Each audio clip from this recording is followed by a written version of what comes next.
This is Pastor Arik, and you're listening to The Clergy Corner.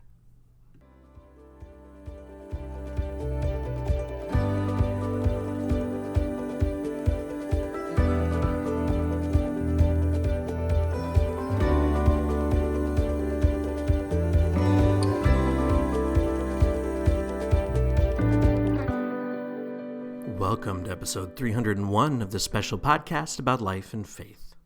I'm your host, Arik Borstad, the pastor of Ankeny United Church in Ankeny, Iowa.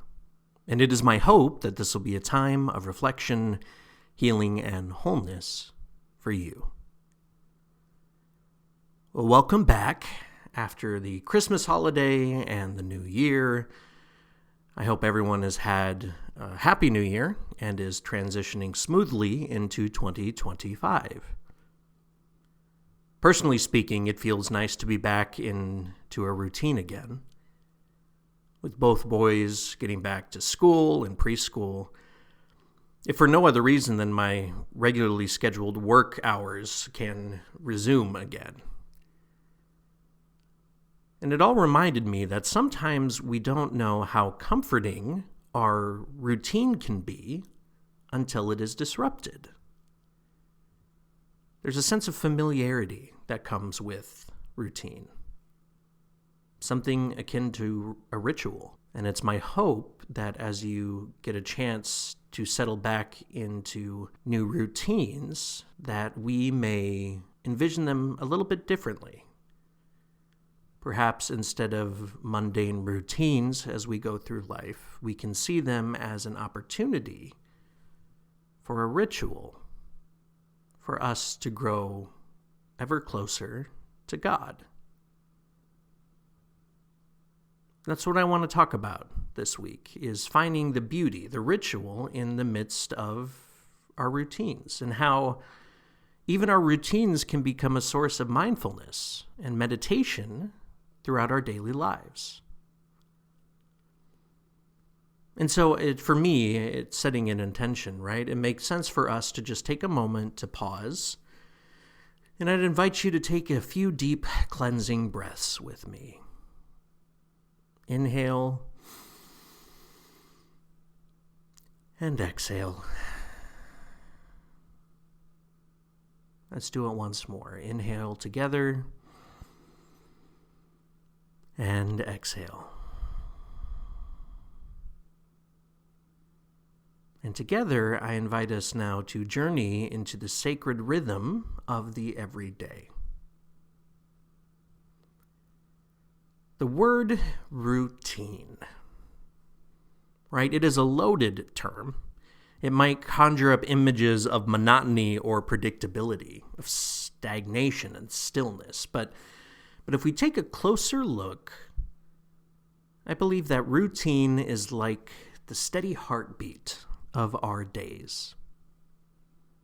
It provides structure, a sense of security, and a rhythm that we can dance to, even when the world around us is chaotic.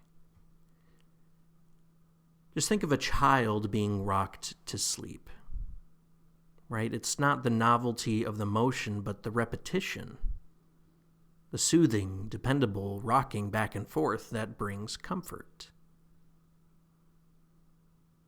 In the same way, our routines are a kind of a cradle for our spirits. They hold us, they ground us. They give us a sense of belonging. It's that feeling of safety, of familiarity, and comfort. And so let's take this idea a step further, right? What if we saw our routines, our day-to-day routines, not as chores or as obligations, but rather saw them as rituals?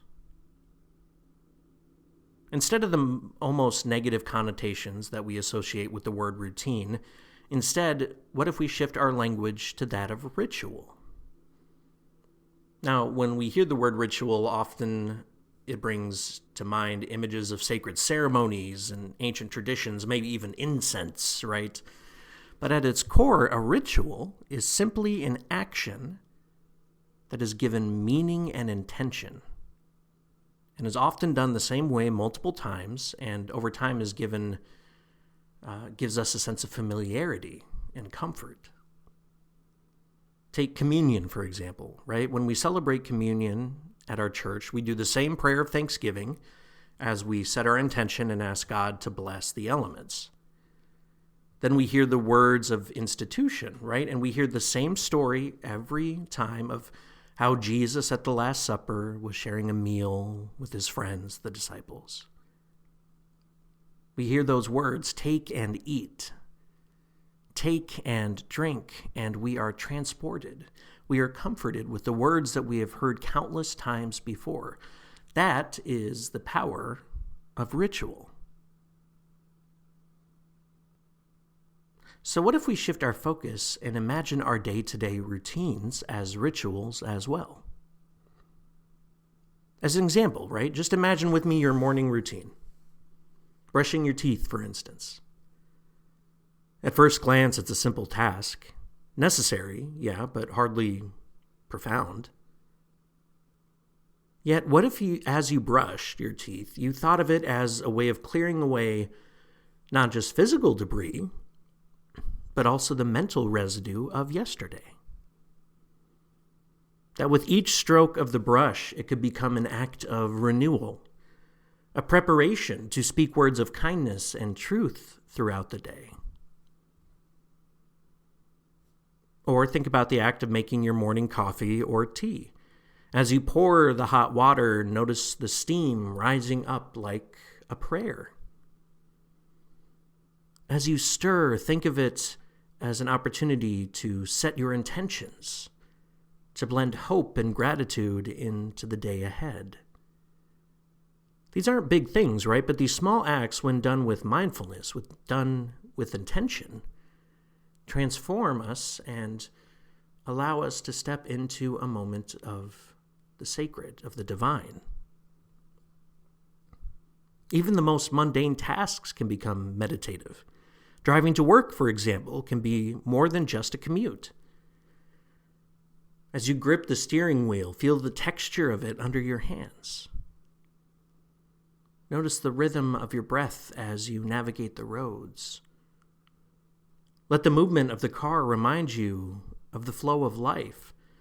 Sometimes it's smooth, sometimes it's bumpy, but it is always moving forward. Or household chores, too, right? They can be opportunities for mindfulness.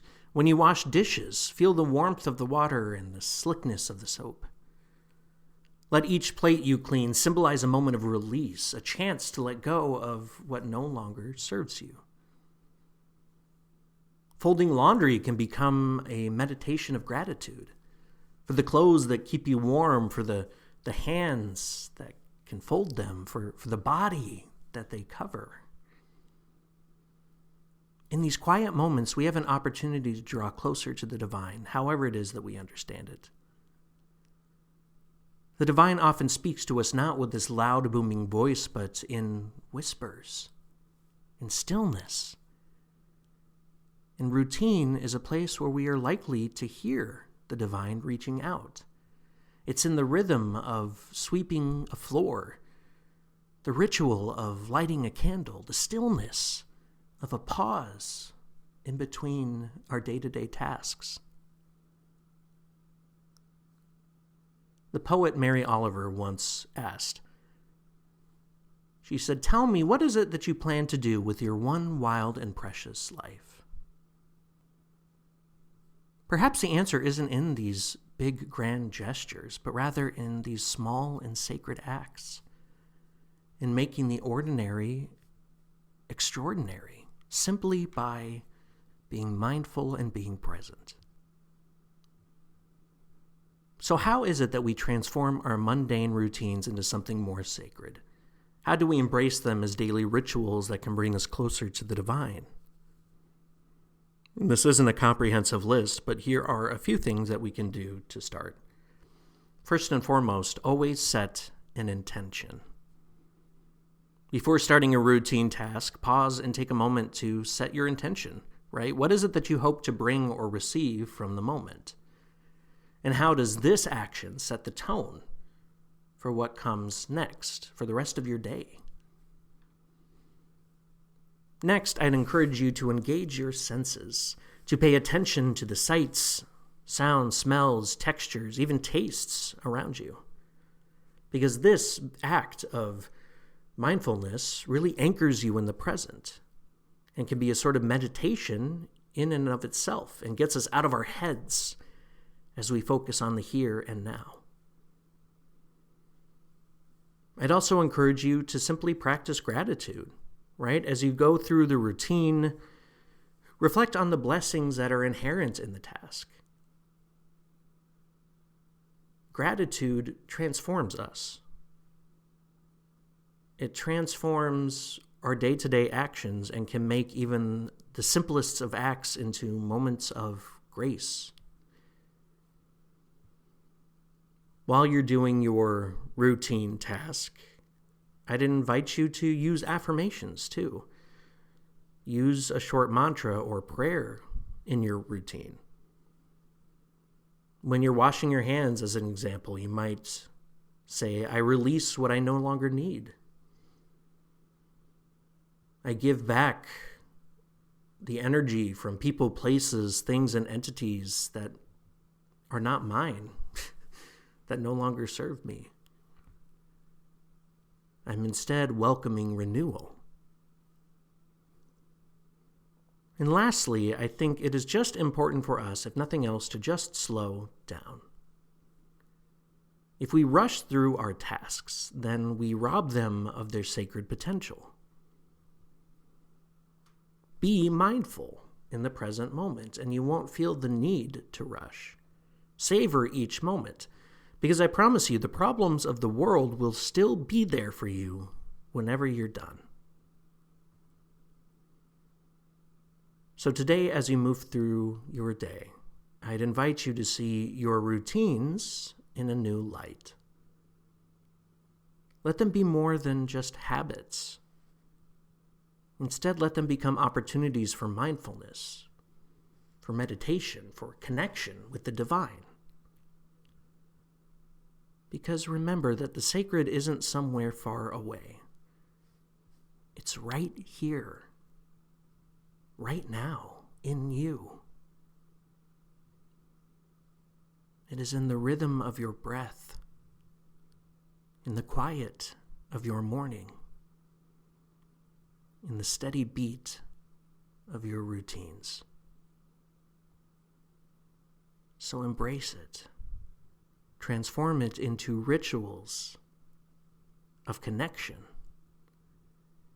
and let them carry you gently through your one wild and precious life. Until next time, be well, my friends. Amen.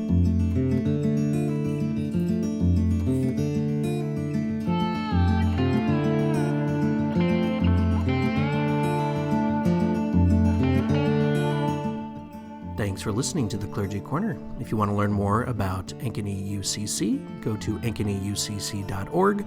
Or if you want to email in any show suggestions, you can email theclergycornerpodcast@gmail.com. Have a blessed week.